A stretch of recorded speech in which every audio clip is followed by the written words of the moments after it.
Ooh, that looks tasty. Gather round, children. Yes, pull up a rock next to the hole in the wall. When I was a young man, this world was beautiful. But then the ancients came and I tried to face them. I traveled the land, fighting monsters, saving farmers' daughters. I thought I was amazing. Then I faced an ancient and was smashed into a dull paste on the wall. And that, children, is why our world is horrible now. Welcome, folks. Today, the Hunger Gamers back with another game review. And today we are talking about Shadows of Kilforth, designed by Tristan Hall and published by Hall or Nothing Games. Now, before I begin, please make sure you turn on your Klingon subtitles, because if I make a mistake, that is where you will find the corrections. Now, what Shadows of Kilforth is it is a sequel to the acclaimed Gloom of Kilforth, which was a fantasy adventure game set in this dark fantasy world where, well, the world's pretty much on the edge of ruin. And in the game, whether you're playing solo, co-op, or competitive, you are traveling around and trying to defeat a variety of ancients who are, well, ruining everything. And you do that while you kind of travel around this randomly generated board of cards here. Now, if you are not interested in how this game is played and just want to jump into my final thoughts, then you want to jump to the timestamp on the screen right now. For those of us still here, what I have done is I've set the game up as a solo game. You'll see I just have my one hero here, and I'm going to zoom down and back in a minute so we can see some of the art and stuff, because again, I can't really fit everything on the board. But here you have this 5x5 grid, which is the world that you're playing on. You start here at the center. On the side here, there are allies, spells, titles, and items. Those are upgrades that you can get for your characters. And over here we have the plains, the badlands, the forest, and the mountains. And those are the various events and things that you will come across as you travel around through this world. Up here at the top, we have the ancient that I've set up. Next to the ancient, and again, you can barely see this, you have the plot cards.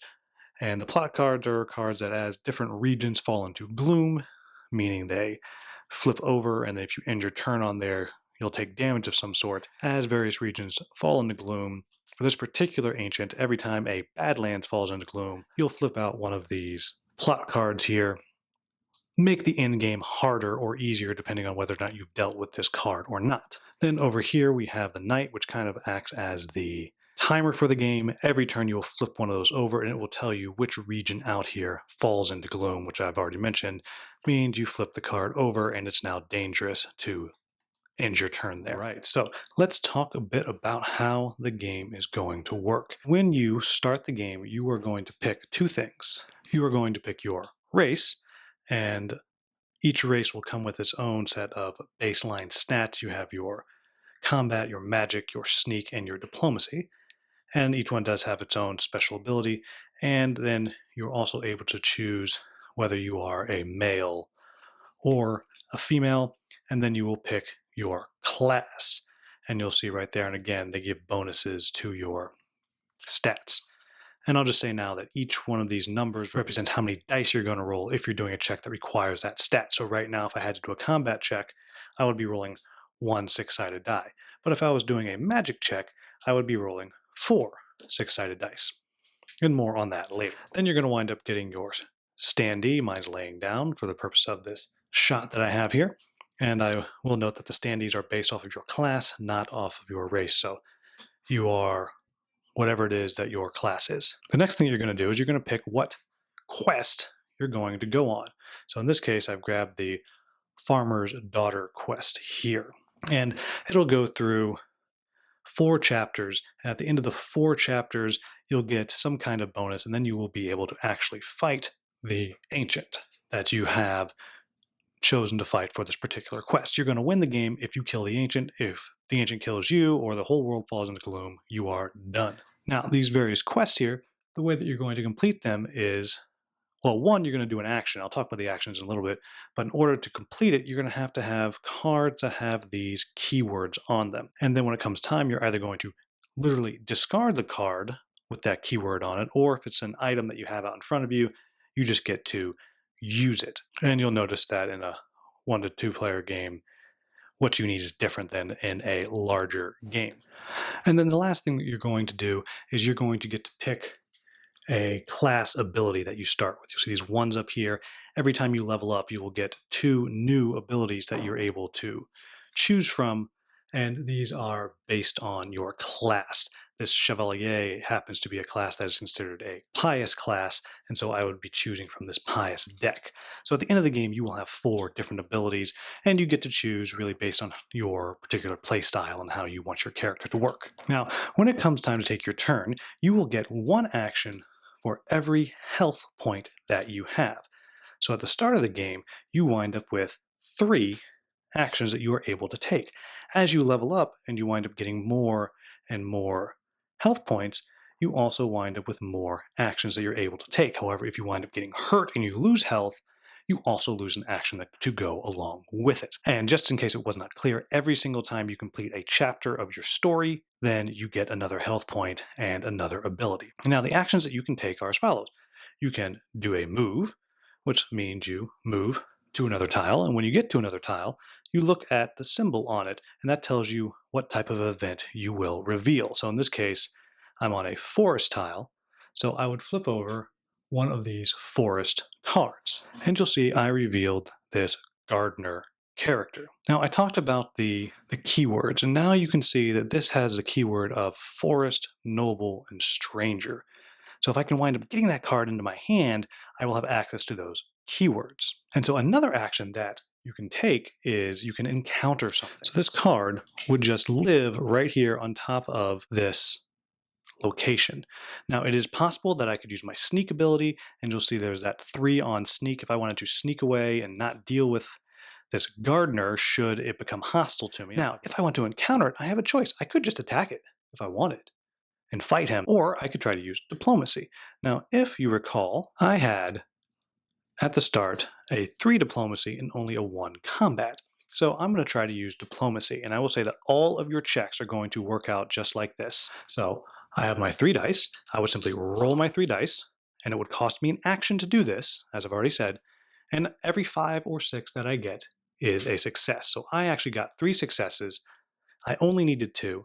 I would be able to first get the reward listed down here, which is either 1 gold, or I could draw from the loot bag, and the loot bag has all kinds of different things in here. It might be treasure, it might be a trap, it might be a potion, who knows what it might be. In my case, it would have been a straw hat, and it tells me what I can do with that straw hat. And then I have a choice. I can either take this card into my hand, or down here you'll see it has this little handshake. That's a symbol for an ally. So I could draw an ally card and take that into my hand. Ally cards are ones, again, that can be played out on your character board, very similar to a item, and you get special bonuses for them. Now, in this case, if I were to have this ally, I would gain this bonus of 1 to my attack and 1 to my diplomacy. To get that, I would have to go to the location down here, and again, spend an action, and then I would be able to claim this card into my hand out onto my player board. Now, I talked about how those knight cards come out at the beginning, so let me kind of show you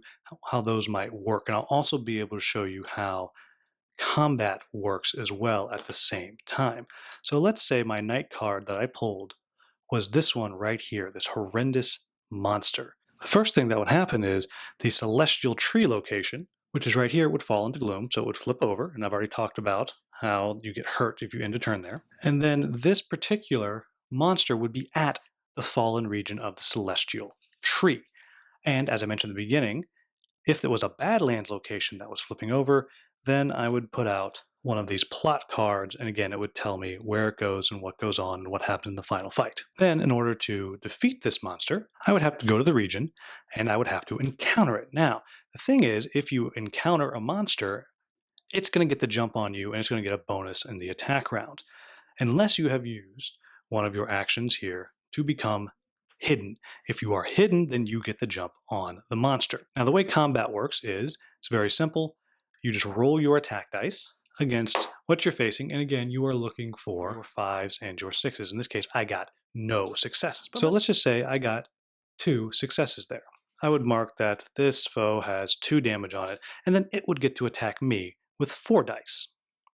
And we would go back and forth until either I get killed or the monster takes 5 damage. Then I would get the reward down here, and it is just the same as it was with that diplomacy check that I did earlier. You're going to be going all over the map every turn, dealing with quests that come out of the night deck, dealing with the plot cards that you're flipping out by different regions falling into gloom. You're going to be powering yourself up as you're slowly working through the story that you're playing until eventually you will fight whatever it is that your ancient you are facing happens to be. And each ancient has its own set of special rules that goes with it. And I'm not going to get into the detail. It's all fairly simple to understand. But as you can see, the ancients take a lot of damage to take out.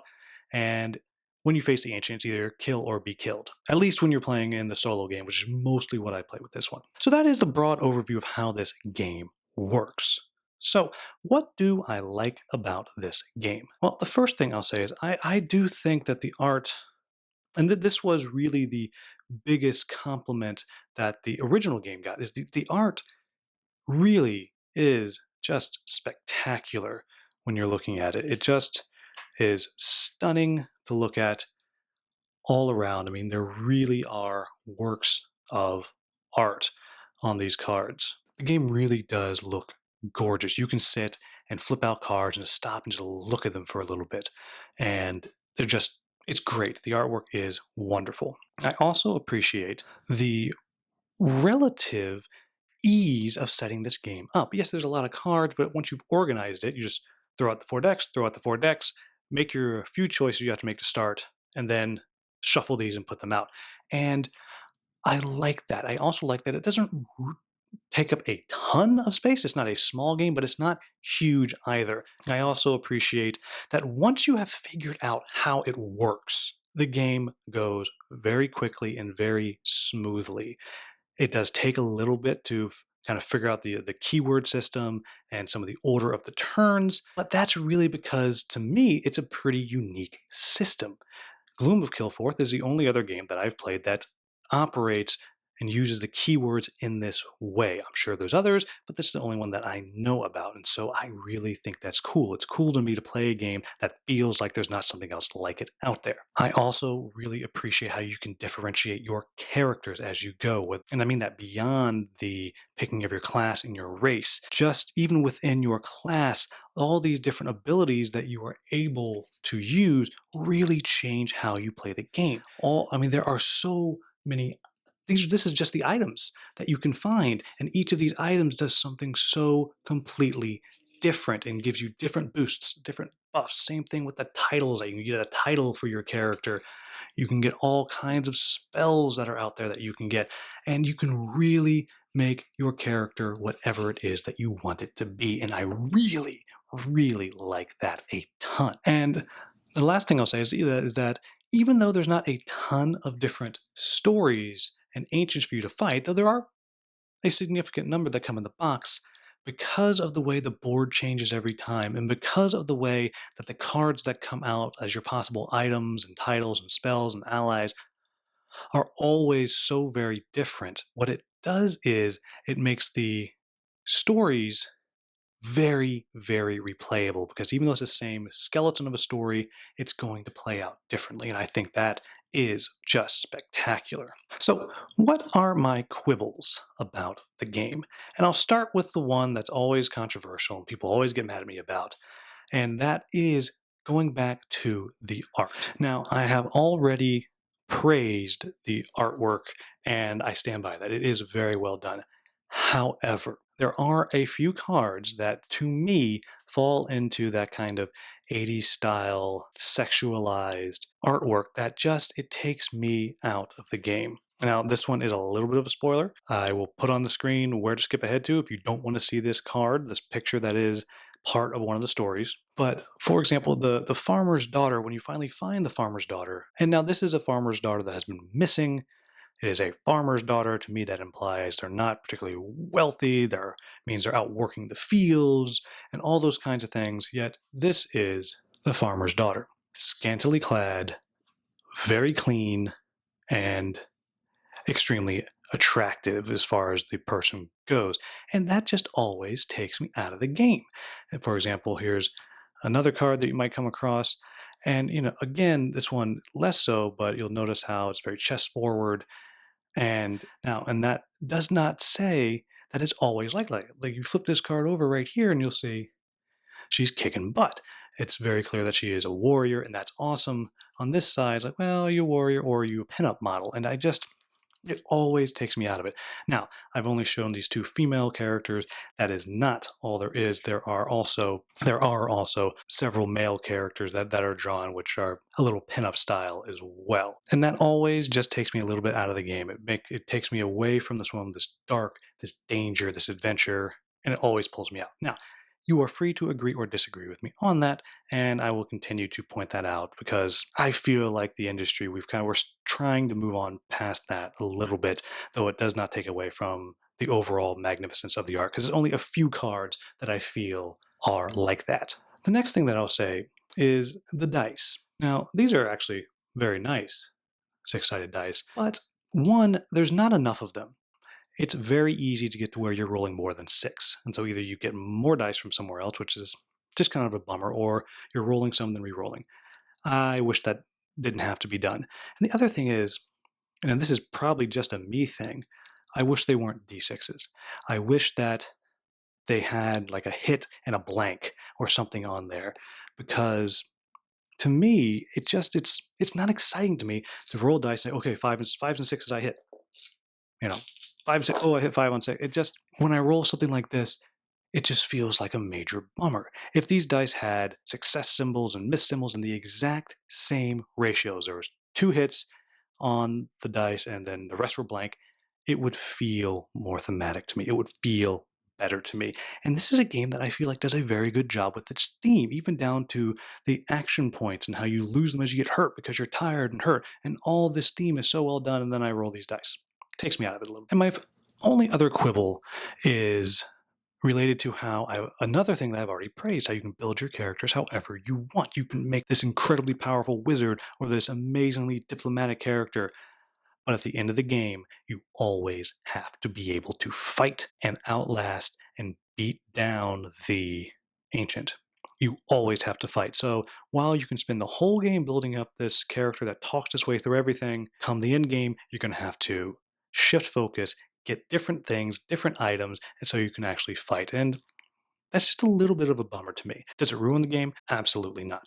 But it does pigeonhole you a little bit to where you always have to be ready to do a significant amount of fighting. You can never really build whatever it is that you want.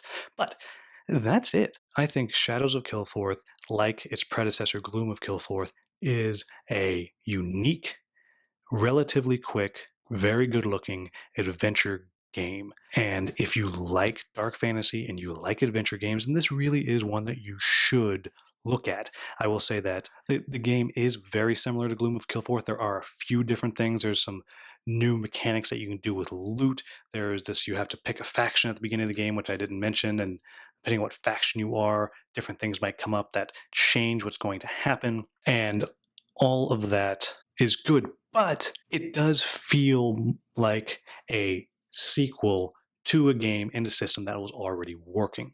So if you like Gloom of Kilforth, you're going to like Shadows of Kilforth. If you did not like Gloom of Kilforth, you are not going to like Shadows. It's just the way it is. I think this is a game that, again, you probably do not have another game like it in your collection unless you have Gloom, with the way it plays and all the mechanics that it uses. And overall, I think it is a very strong adventure game. So there you have it, folks. That is Shadows of Kilforth. If I made any mistakes in the basic rules rundown, I certainly did not cover everything, then please let me know in the comments with the timestamp. I'll get that into the Klingon subtitles. As always, if you found this video useful, please like, subscribe, and share.